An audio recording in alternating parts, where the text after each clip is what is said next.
Mobile और internet की दुनिया जिसमें आजकल हर कोई अपने आप में ही मग्न नज़र आता है। हम अगर परिवार के बीच में भी बैठते हैं तो हमारा ज़्यादातर ध्यान सिर्फ मोबाइल में ही होता है। परिवार के सदस्य हमारे माता पिता किन विषयों पर बातचीत कर रहे हैं उसकी जानकारी भी हमें नहीं रहती है, लेकिन मोबाइल में क्या एक्टिविटी करनी है ये हमें ज़रूर याद रहता है।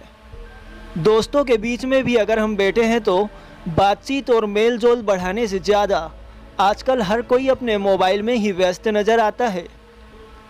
चार दोस्त साथ में बैठते ज़रूर हैं, लेकिन बात करने से ज़्यादा हर कोई मोबाइल में अपना समय देना ज़्यादा पसंद करता है, क्योंकि मोबाइल और इंटरनेट की दुनिया में वह सब कुछ है जिससे हमारा मनोरंजन हो सकता है। लेकिन मोबाइल चलाने की बुरी लत और बुरी आदत के चलते ना तो हम परिवार को समय दे पाते हैं, ना ही उनकी बातों को समझ पाते हैं, और ना ही हम अपने रिश्तेदारों में घुल मिल पाते हैं। दोस्तों से किसी विषयों पर खुलकर बात भी नहीं कर पाते हैं, क्योंकि आजकल हर किसी का सबसे ज़्यादा ध्यान सिर्फ मोबाइल पर ही होता है। माना कि मोबाइल चलाना सही है, क्योंकि कुछ लोग मोबाइल के जरिए अच्छी खासी इनकम भी करते हैं, इंटरनेट सोशल मीडिया से कमाई भी करते हैं, लेकिन कुछ लोग फिजूल ही मोबाइल में अपना कीमती समय बर्बाद करते हैं। टेक्नोलॉजी, इंटरनेट, सोशल मीडिया जैसे ऐप में अपना समय देकर आज युवा पीढ़ी अपने भविष्य को खतरे में डाल रही है। ये बात तो बिल्कुल सही है कि मोबाइल के कारण रिश्ते, नाते, दोस्ती सब कुछ धीरे धीरे हमसे दूर होती जा रही है। पुराने समय में जब मोबाइल नहीं हुआ करता था तो कबड्डी, फुटबॉल, क्रिकेट जैसे आदि गेम खेलकर हम अपने आप को फिट और तंदुरुस्त रखते थे। आज हर कोई अपना सबसे ज़्यादा समय सिर्फ मोबाइल को ही देता हुआ दिखाई देता है। लेकिन अब तो छोटे छोटे बच्चे भी मोबाइल के आदी होते हुए दिखाई दे रहे हैं। अगर बच्चों के हाथों से हम मोबाइल ले लेते हैं तो बच्चे नाराज हो जाते हैं, लेकिन मोबाइल नहीं छोड़ते।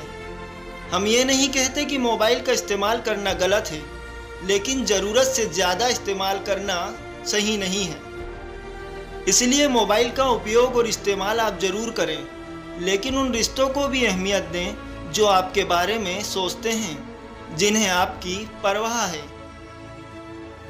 नमस्कार, मेरा नाम डॉक्टर फरहा है और मैं जिला अस्पताल में दंत चिकित्सक हूँ।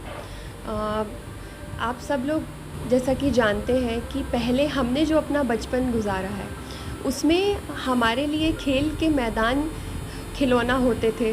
क्रिकेट खेला जाता था, वॉलीबॉल खेला जाता था, आउटडोर एक्टिविटी बहुत अच्छी होती थी। लेकिन आजकल आप देखेंगे कि बच्चों के लिए जो खिलौना बन गया है वो मोबाइल बन गए। तो ये एक बहुत बड़ा चिंता का विषय है और इस पे हमें डेफिनेटली पेरेंट्स को बहुत ज़्यादा सोचना चाहिए।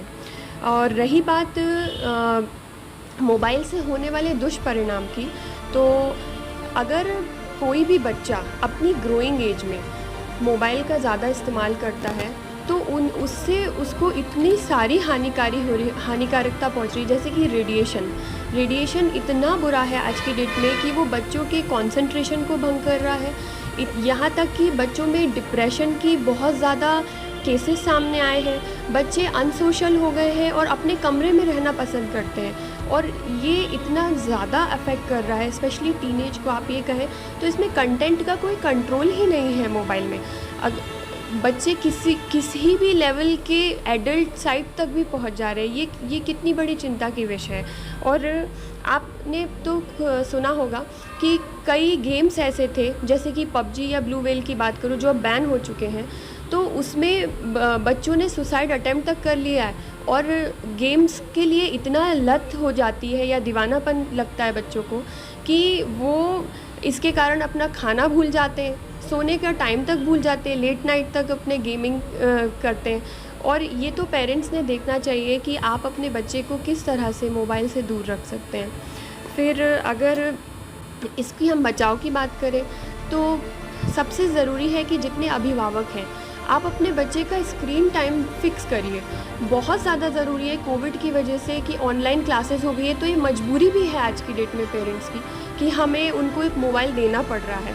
लेकिन अब चीज़ें बेहतर हो रही हैं। अपन सब देख रहे हैं कि अब जब स्कूल ओपन हो रहे हैं तो ये बहुत अच्छा अवसर है कि हम मोबाइल से बच्चों को दूर कर सकें। आप उसमें पासवर्ड प्रोटेक्शन रखिए।